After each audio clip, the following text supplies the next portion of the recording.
Welcome to Radiant Reflections, an audio transformative journey hosted by me, Rob Cook. I hope today's topic inspires you to have the day you deserve. Welcome to day 4, managing anxiety. A lot of people talk about how the effects of anxiety kind of ruins their lives, stops them from doing things. And I remember a few instances in which I had some fights, so to speak, with anxiety, but something was revealed to me. And from that, I really haven't had much of it since. One of the times that happened was when I got nervous after a speech. Like, seriously, yes, I was the full on same level of energy that I have prior to going on stage I had afterwards. And the reason I didn't have it beforehand was because there was something with the audio visual. We were trying to fix my presentation before so I could go up on stage and not be late. And by the time we fixed it, they were calling my name and there I was.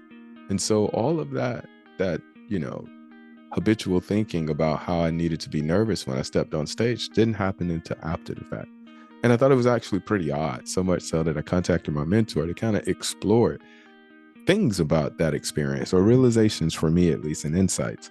One was that the fact that when I was in the anxious thinking, set the story up in my mind that, this narrative that since I'm being paid the highest I'd ever been paid before, I got to do something different. I made up the narrative that because this was one of the largest financial management firms in the world, those are very intelligent people. And here I was, great. Oh, I got to have a PowerPoint because I want to look intelligent, And that was one of the first things I learned that anxiety does. It causes you to do some behaviors based off fears that are not actually true. The other thing I learned from that, actually, I wasn't nervous when I went on stage. Did I really know the difference feeling with excitement and anxiety? And it was like, well, they kind of feel the same, a higher heart rate, a bit of unsettling in your stomach. And then it hit me like, the only difference in my experience of life when I'm excited versus anxious is the narrative in front of me that I'm believing. And for me, when I go to step on stage, I am so excited to do that because I really love what I talk about and what I help people see. But then when I go too far into the future about how they're going to perceive me and how they're going to look at me after this and what will they get from it and all of these different, things in which I have no control over, that excitement turns to anxiety because it's a pressure. And so for me, I don't even worry about getting anxious anymore. Because once it happens, all that is a signal for me to slow down because I'm way too far out in the future right now with what I'm doing.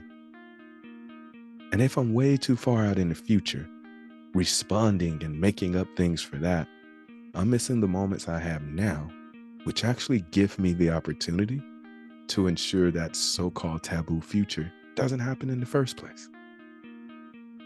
I don't even think it's managing anxiety. I think it's just seeing anxiety for what it really is. It's an alarm for something. It's a message to yourself. And like most messages that are sent to us from wisdom, they usually mean slow down and look inside. And I'm sure if you do that, that anxiety has to change.